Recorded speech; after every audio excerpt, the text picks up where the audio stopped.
big theme in this year's Munich Security Conference has been American leadership and its apparent desire to start disengaging from the world's stage, particularly from armed conflict. This has made some US allies nervous and worried for the future of tried and trusted alliances like NATO. The American General David Petraeus was the CIA director, and before that, in a military career spanning more than 30 years, the leader of American forces in Iraq and Afghanistan. He is convinced that America must stay committed to its leadership role, particularly in places like Syria, Iraq and Afghanistan. He agreed to sit down and speak to me one-on-one. General David Petraeus, thank you so much for joining us. I wanted to ask you, this conference, the latest edition of it, looks, not for the first time, but perhaps with renewed urgency, at what the US is doing on the world stage and the concerns that many people have that it is withdrawing from its leadership role and that traditional alliances that made us, in particular in Europe, feel comfortable and safe are being eroded. Sure. Are we panicking unnecessarily? Is this a moment where we need to appeal to old friends to stick with us? Well, I think it is one of those moments. I would point out, as you noted, that this is not the first time that the alliance, NATO and other partnerships and so forth have re-examined their mission. And remember what happened in the wake of the end of the Cold War, needless to say. NATO was an organization somewhat adrift in search of a mission.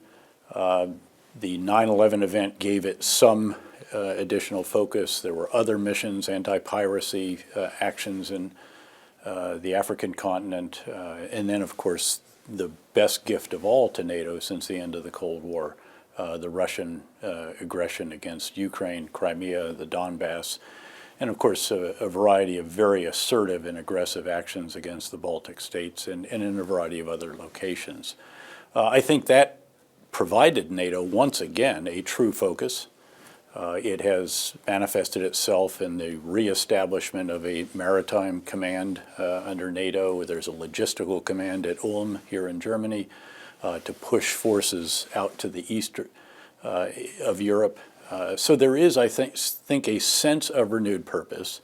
And I think you should very clearly, read the tweets, but also follow the troops, follow the money, and follow the policy. And if you do that, you see that actually the U.S. contribution to NATO has not only continued on the trajectory that was established by the previous administration, with forces in the Baltic states from the U.S. and other countries, more forces in Eastern Europe, the return of an armor brigade to Europe, but also much greater U.S. military readiness across the board. And I think that's very important. And you've seen, I think, various actions by the U.S. in the wake of Syrian use of chemical weapons on 2 occasions and so forth that I think have shored up the commitment. Having said that, clearly there are concerns abroad and indeed at home that this is not just the White House. This is the U.S. population that is asking big questions. Is globalism all it's cracked up to be? Are multilateral trade agreements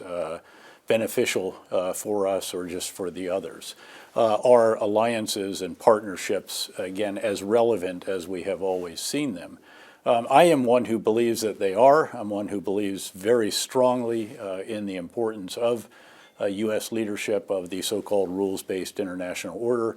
I'm very much one who is invested in alliances, having been a NATO officer in various NATO positions, all the way from a young lieutenant up to being a 4-star commander of the International Security Assistance Force under NATO in Afghanistan, with a NATO command as a 3-star and also a 1-star position in the Balkans.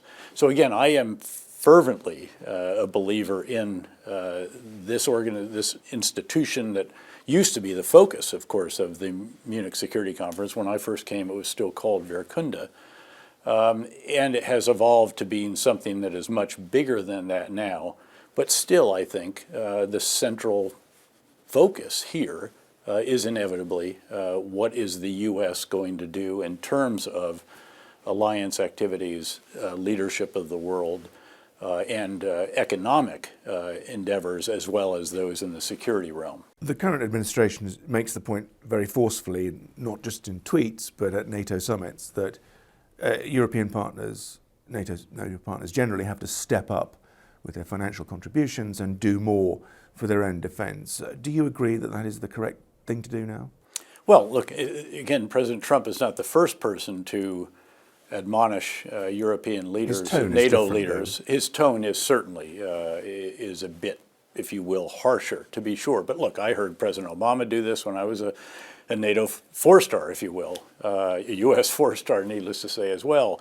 I saw Secretary Gates rail about this at his final valedictory meeting of the Defense Ministerial in Brussels, and this goes way back. Now, I would also point out that, as the Secretary General of NATO has noted, there actually have been additional commitments to NATO. To be sure, a lot of this is the result of the end of the Euro crisis, but it is also undoubtedly the result of the U.S. emphasis on this, and again, perhaps with rhetoric that has been a bit more robust, shall we say, than was the case in the past. But that is important. I mean, all the allies agreed on 2% of GDP. The allies, they get the message? I think the allies do get the message, and I think that those who are not spending 2% are striving to get there, or to figure out how it is that they can explain what trajectory they're on. You speak reassuringly that there's a gap perhaps between the rhetoric and the reality in terms of NATO and logistical and military commitment from the Americans. But there do seem to be concrete steps to get out of other places. Can I talk first of all about Afghanistan, where the President has signalled his desire to, I guess some Afghans would say, cut and run.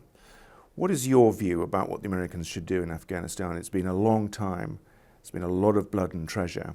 Is it time to get out and leave the Afghans to fend for themselves, or is it a bad time to think about that? Let me talk first about what I think we should have learned from the last 17 plus years of war against Islamist extremists, because I think there are 5 lessons that I'll give briefly. And then in Afghanistan, and then or generally? Generally, and then the policy for Afghanistan and Iraq and Syria and a variety of other places sort of falls out from that, I think. Number one is that Islamist extremists will exploit ungoverned spaces in the Muslim world. The second is you actually have to do something about it. You cannot study the problem until it goes away, because as our NATO allies in Europe have learned, these problems tend to spew violence, extremism, instability, and a tsunami of refugees into them, causing the biggest domestic populist pressures in Europe since the end of the Cold War. So what happens in these places doesn't stay there. Las Vegas rules do not apply. Number 3 is generally the U.S. has to lead, and it's because we have the predominance of the systems that are proving to be hugely important in how we're able to wage war on the Islamist extremists, as we demonstrated with train and equip, advise and assist, and enabling programs, together with a coalition. We should always have a coalition. The bigger, the better, despite all the challenges of coalition maintenance. And I've experienced those as, again, a commander at the 4-star level of the coalitions in Iraq and in Afghanistan. And we especially want Muslim countries in this coalition. This is a fight for the heart of the Muslim world, even more than it is a clash between the Muslim world and other civilizations. But the U.S. has the huge number of drones, the intelligence fusion capability, the precision strike, in numbers that are so vastly greater than all the others put together that they really generally have to be the lead. But does American presence in these theaters, is that not part of the problem? Let me finish this. Create this lightning rod I would differ with that. In fact, as the commander of the surge in Iraq, who was told that we were part of the problem instead of part of the solution, I beg to differ, because when we went back into the neighborhoods, which is the only way to secure them, obviously we drove violence down by 85% together with our coalition and Iraqi partners. The 4th lesson of this is that you cannot counter terrorists, extremist groups like the Islamic State and Al-Qaeda with just counter-terrorist force operations. You have to have a comprehensive approach. But we don't want to be the ones doing all of that. The coalition should defer to the host nation forces for the fighting on the front lines, for the political reconciliation, for the reconstruction, restoration of basic services, and so forth. And then the 5th lesson, which is really important when you look at Afghanistan and some others, is that this is a generational struggle. This is not the fight of a decade, much less a few years. This is going to last our lifetimes, and you therefore have to have a sustained commitment, but that can only be sustained if it's sustainable in terms of the expenditure of blood and treasure on the part of the US, the coalition countries, and obviously the host nation itself. Generally, we have been able to do that. If you look at how we defeated ISIS, now we meaning the Iraqi security forces on the ground with the coalition supporting them, it was them, they were the ones fighting on the front lines. In Syria, it has been the Syrian Democratic Forces. In Afghanistan, it has become the Afghan security forces who have suffered grievous loss and injury, but who have hung tough and have shown a willingness to fight for their country. So when you consider these 5 lessons, I think the answer naturally is that you need to stay engaged in Afghanistan, in Iraq, in Syria, but it doesn't necessarily have to be with enormous numbers of boots on the ground. There are a variety of ways to stay engaged, but you cannot, this statement that I've heard at various times that we need to end the war in Afghanistan, we can't end the war in Afghanistan. We can end our involvement in the war in Afghanistan, but the conflict, the causes of have to be resolved through other means, not by us But you can leaving. understand the domestic pressure on any president, Of regardless course, certainly, sure. Look, the present one. but yeah, it can used to be understand said that democracies couldn't fight long wars. Well, let's remember we've been in Korea for over 70 years. We're still in Europe, after the end of World War II. People are still being and killed. again, we've dramatically reduced, again, the cost, at least to coalition forces. But again, let me underscore the losses that have been incurred by the host nation forces. But they are fighting for their country, and we are enabling them to do so. Can we get a political agreement? I know Ambassador Al-Khalilzad very well. We've been partners in the past in a variety of endeavors. He's incredibly skilled. He's another Richard Holbrooke kind of figure in that stature, especially in that part of the world.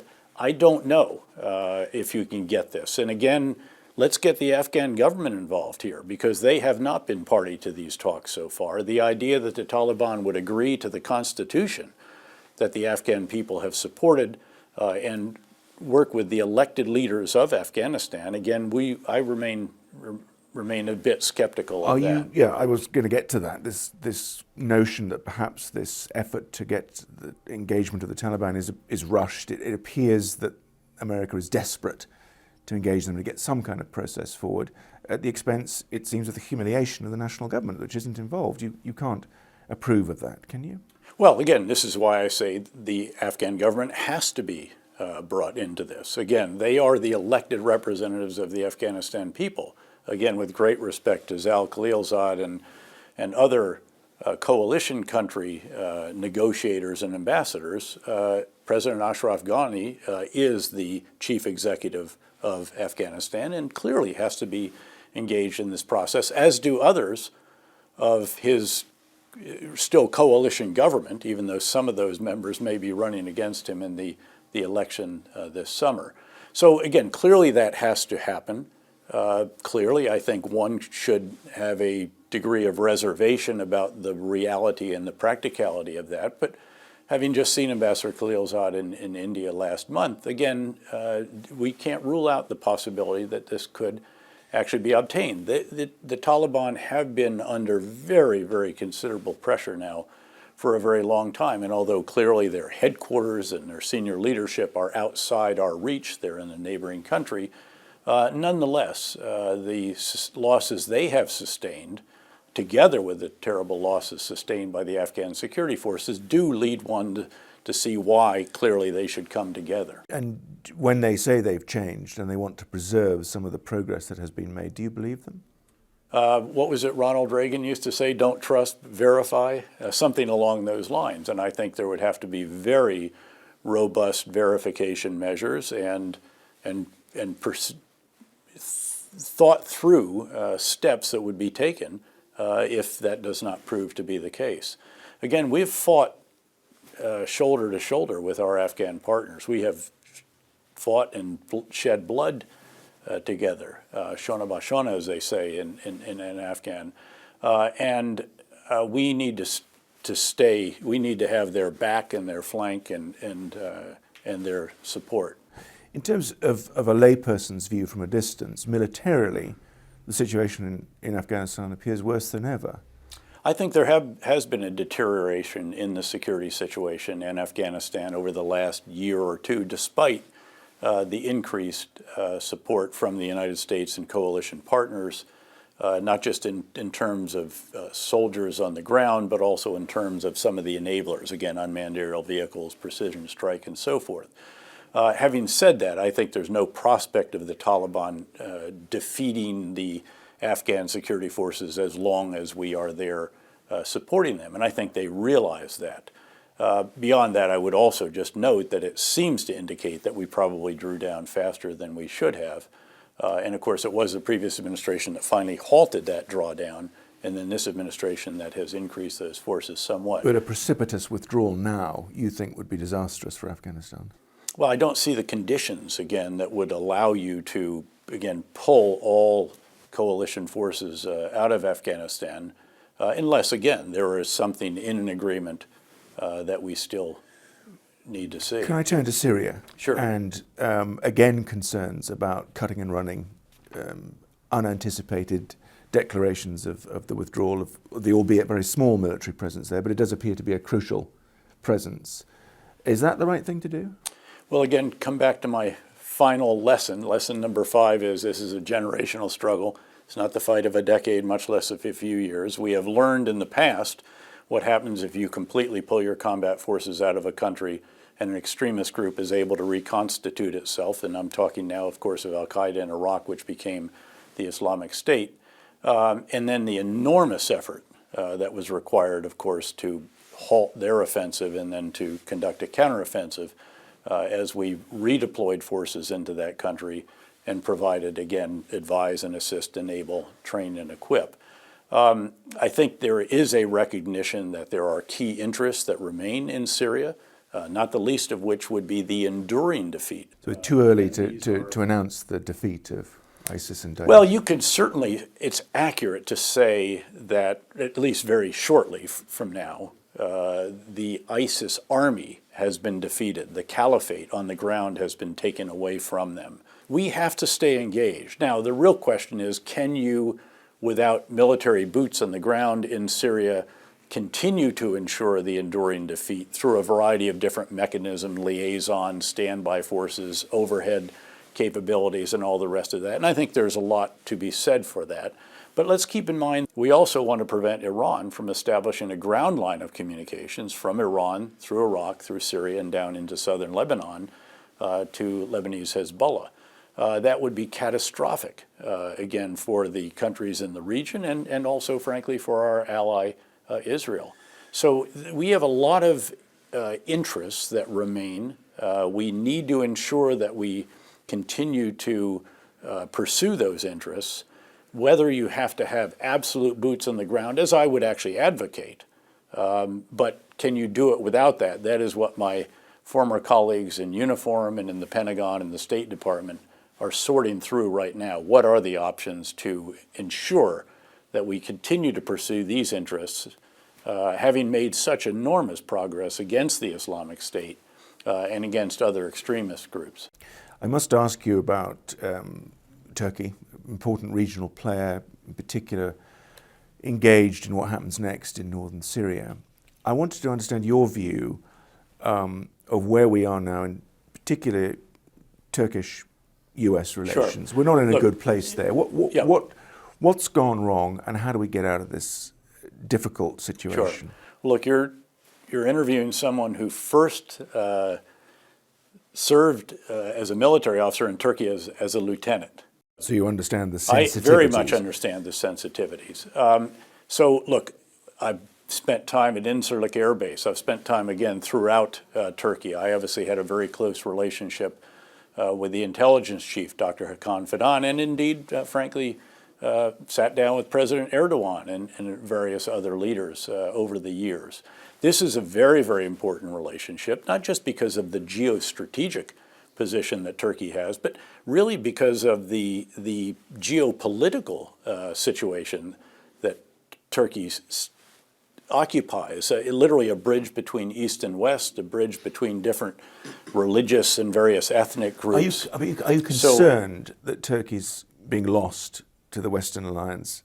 Yeah, Are you worried I wouldn't characterize it as being lost. I am concerned by the friction, very clearly, that exists between my country and Turkey, between Turkey and some of the other countries of the alliance. And you just have to chalk this up to what is the most complex and difficult situation maybe anywhere in the world, and that is Syria, a place where the enemy of my enemy is not always my friend. And so we have a situation where the forces that we've been supporting, the SDF, to defeat the Islamic State in eastern and northeastern Turkey are viewed very suspiciously, understandably, by Turkey, who sees them as a relation of the PKK.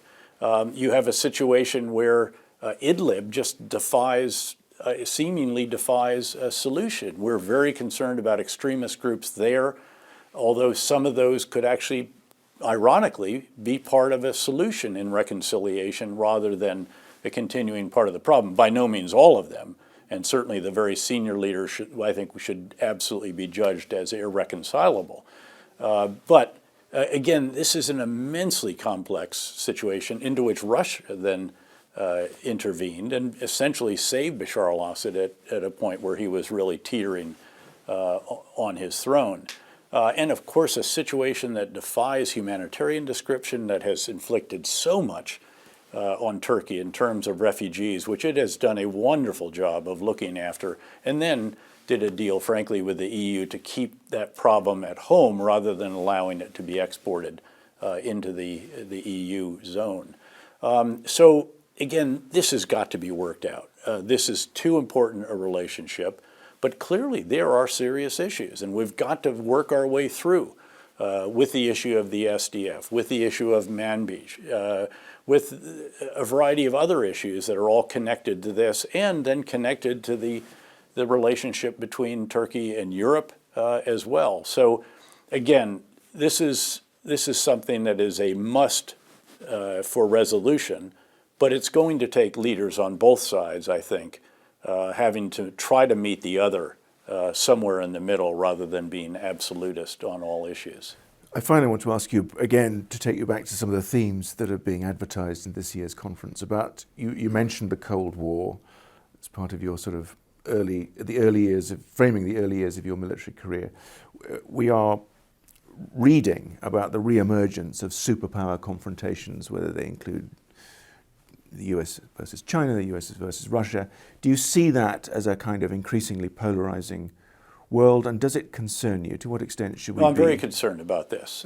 Look, the national security strategy that this administration published, which was then echoed by the national defense strategy, both highlighted, I think forthrightly, the resurgence of great power rivalries. In particular, of course, this is the continued rise of China and the resurgence of Russia as well. It's really, though, about the U.S.-China relationship, and it's beyond that. It's really about the Sino-Western relationship.